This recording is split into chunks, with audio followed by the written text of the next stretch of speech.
Yo, what's going on, folks? It's your main man, Rick the Dawn.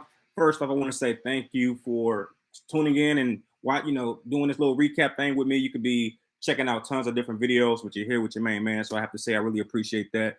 Please like and subscribe for more. Every episode, you better believe I'll be here. Trust me on that. Now, let's jump in. This whole thing starts off with more Taylor hate.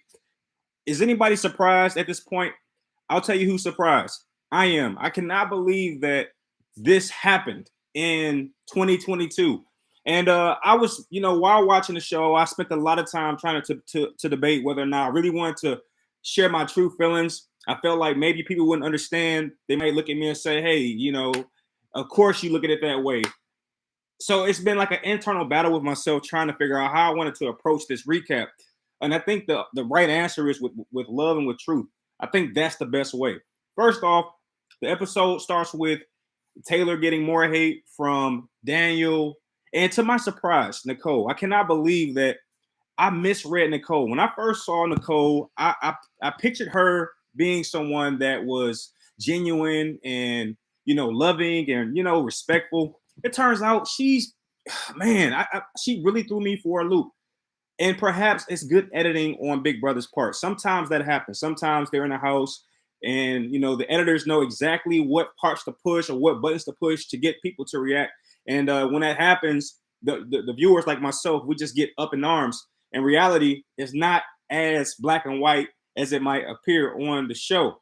So I want to be careful here and not exterminate Nicole's character or who she is. Perhaps she is a genuine and loving person, but I'm going to tell you right now, the Big Brother editors are doing an amazing job with creating their villains, because this episode starts off with Nicole scheming against Taylor of all people. And you would just think that Nicole would have a little more sympathy, a little more dignity about her game. It's really strange because the episode shows her crying. She walks into a room and asks everybody to leave, which I thought was very rude. She said, everybody, can you please give me a moment? And she's crying. And because she's not really communicating about what she's crying about, she makes everybody in the room feel like she's crying about her mother. And in my opinion, that's a form of manipulation because, she shared that very, very heartfelt situation with the house. And now that she's crying, they can only rationalize this as being about mom, right? But no, it isn't. You know what this is about? This is about Nicole's selfish need or desire to throw the competition or not throw the competition. I'm so confused. I don't even know. Because on one hand, she wants to throw, or on one hand, she doesn't want to throw it. And then she turns out she does want to throw it. She's just really surprised me with the gameplay that she's played. And I did, feel like she had a great shot at winning the game. But I'm telling you, the road that she's on right now, her reputation is going to take a nice hit. But yeah, she goes into the room and she's crying because she is a great competitor, as she might term it, and she doesn't want to throw the competition, but she knows that she needs to throw the competition in order to backdoor Taylor. That's what this whole thing is about. And if that is not bad enough, what actually happens following that is Daniel comes in, tries to play superhero, and he asks Nicole what's going on. And Nicole tells him, Taylor, well, actually, I'm sorry, I missed the part. Taylor goes into the room with Nicole and say, hey, I'm just here to check on you. I see that you're crying. I see that you're upset. She's trying to console her. This is the second time I've seen this. The first time was when Taylor was on the block, and right after the episode is about to go off, Paloma comes in and hugs Taylor. Now, there's two ways you can look at that, because the first way I looked at it was Paloma is really like a terrible person. She's a snake. But really, outside of the editing, really, it was about Paloma having a heart in that moment. And even though she did have gameplay going on, she really felt for Taylor and how she was being treated in the house, even if most of the treatment came from Paloma. So I understood that. And again, that was Big Brother editing at its finest. But when you look at the situation that occurred, Taylor goes in to console Nicole. And what happens is she says something that Nicole takes and just misdirects.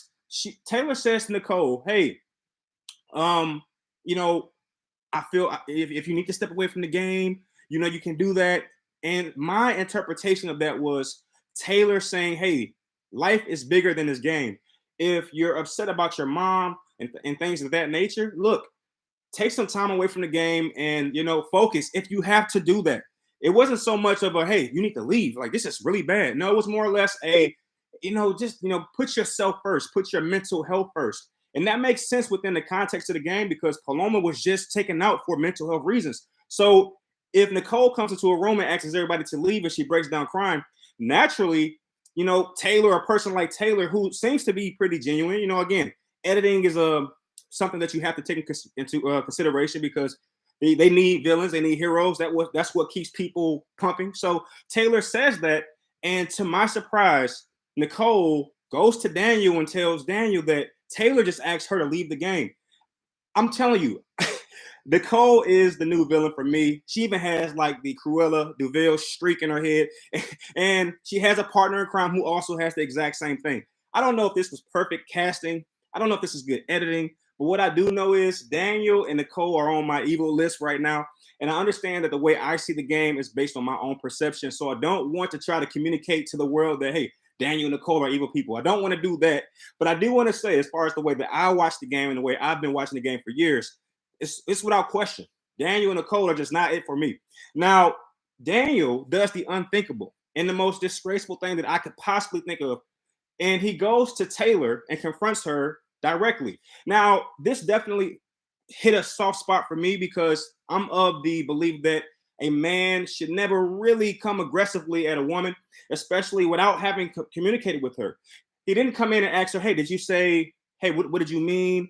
And nobody's perfect. So I don't want to sit here and cast Daniel as more than what he might be. But the point is, he goes to Taylor and he essentially tells her, you're wrong.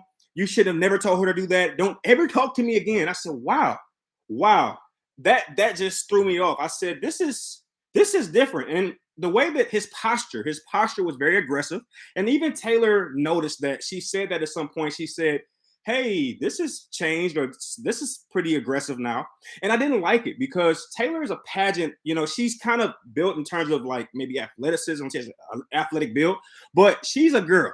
She's a girl's girl, even though she's not in the alliance. All right. And she felt visibly threatened. And that upset me for multiple reasons, because it's a man, challenging a female in some respects. And also because you had a lot of men around and no one said anything. I just thought that was very cowardly. And I believe that as these players watch this back, they're going to look at that moment and say, I should have said something. We're not saying jump in and start throwing elbows and hurting anybody. We're saying simply intervene and say, hey, Daniel, you're a little upset. Go take some time away and, calm down. But to say those things to a woman, and without really knowing the context of what the discussion was, to me was just out of line. So Taylor is shocked, as she's been throughout the entire game. At the end of the episode, she says exactly what I've been thinking. She said, I can count on one hand how many times people have talked game with me. So as Daniel was confronting Taylor, she has no idea what he's talking about, because in truth and honesty, Taylor really didn't mean anything negative about what she had said to Nicole. But because Nicole, surprise, surprise, is the new manipulator that I never pegged her out to be, she took Daniel's emotion and dislike for Taylor and gave him exactly what he needed, the ammunition he needed in order to attack Taylor verbally. It was disgusting. I'll be honest, from my point of view. Now, everybody won't see it that way because everybody lives different lives. But for me, having two daughters and a wife and things of that nature, I couldn't imagine myself sitting at home watching my wife or my daughters on television and having this guy come up and confront her when my wife is trying to be nice to somebody. And not only was Daniel in the wrong in this case for me, it was also Nicole. So Taylor, the sweetheart that she appears to be, because again, this can be good editing. I'm not going to be the sucker this year. I'm not going to go for the editing, and I don't watch the live feeds. So most people always know more about me or know more about the game than I do because I don't watch the live feeds. But I will say that she broke down, man. She broke down. She's in tears. She's crying because she thought that she was being nice. She didn't really suggest that, hey, Nicole, leave the game like Paloma. That was disgusting to me. But anyway, then more banter about backdooring Taylor. In fact, I would say that Nicole begins to really sink her teeth into this idea of throwing the competition. And there it is. There you have it. That's the plan. The plan is locked in. Now, what I did like about this episode is Nicole periodically goes and talks to Turner, and she's telling Turner, hey, I'm ready to go. I'm ready to rock and roll. And by this point, she doesn't understand that Turner and the boys or some other people have got together and started to discuss backdooring Ameerah. Oh my gosh. I couldn't believe it. I laughed so hard when I heard that they were going, or they Turner, I told you, if you go watch my other Big Brother content. It's on my site. I told you what I thought about Turner. Now he scared me a little bit because he was talking the same rudimentary gameplay of getting Taylor out. I said, I felt highly about him until I heard him say that. But I knew I can trust Turner. Okay, Turner is someone that I have high hopes for. And he said exactly what I was hoping he would say. Now, I did not think he would target Ameerah, but I would say that he made a decision that was an adverse to what the house wanted. He played his own game. Because a lot of times in the early halves of Big Brother, it's all about this gang mentality. So to see him do that was amazing. It's like, wait a minute, you're the head of household, which means that you hold the power, Turner. They're gonna follow you wherever you go because you have the power to put them on the block. Shit, they conflict with your idea. So I like the fact that he came up with something that tells me that Turner is intelligent. He's smart. He's a Big Brother player. I don't think he pegs himself as a Big Brother super fan, but that was a super fan move, if I must say so myself. So Turner, in a flip of events, says, hey, let's go ahead and put Ameerah and Terrence up and backdoor Ameerah, because guess what? Turner recognizes what good players recognize. Ameerah is a threat. I told you, if you go watch my stuff, I said Ameerah is destined to come second and third. She doesn't really come in first, but she's always right there, second and third. And the thing about it is, I think Turner understands that, hey, if she keeps taking a crack at this, eventually she'll become a challenge beast. I mean, seriously, the only person stopping her from being that right now is Michael. So he makes a decision to, hey, let's put Terrence and Ameerah on the block instead of Taylor, and let's get Ameerah out because she's the quote unquote head of the snake. Okay, they recognize for the first time that there's a girls' alliance running the house, and they start to realize, the guys, that, hey, wait a minute, Taylor was probably telling the truth back when Paloma said, and that whole debacle. So they start to realize that there's an underlying game going on here amongst the girls. Now, why I say that? I have to give somebody props because I don't even think I saw them this episode. Like Alyssa, where was she? I mean, I may have been the only person not to see her, but Alyssa is playing a great game. She's like the second in command, or right now, really the leader, now that Paloma's out. She's like the second in command of the Girls Alliance, but I did not see her, and I'm not exaggerating. I watched the entire episode. I don't remember hearing her voice, and I don't remember seeing her. Beautiful gameplay, in my opinion.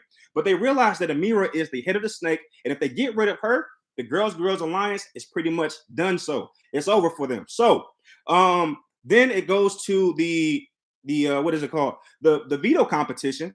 And if you go watch my episode 8 preview, because every time I do a recap, and right after the recap, I'll come right back on and do a preview for the next episode.